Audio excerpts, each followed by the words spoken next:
नाजरीन अस्सलाम वालेकुम। IND टुडे न्यूज में आपका खैर मकदम करते हैं।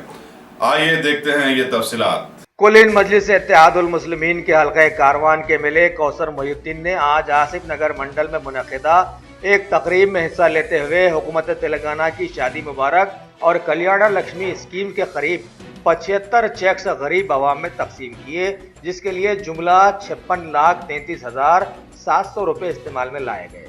इस मौके पर उनके हमरा कारवान के कॉरपोरेटर राजेंद्र यादव, दत्तात्रेय नगर के कॉरपोरेटर मोहम्मद यूसुफ और साबिका नुमाइंदा कॉरपोरेटर समद वारसी के साथ साथ बहुत सारे इब्तिदाई सुदूर मुतमदीन और सरगर्म कारकुन भी वहां मौजूद थे।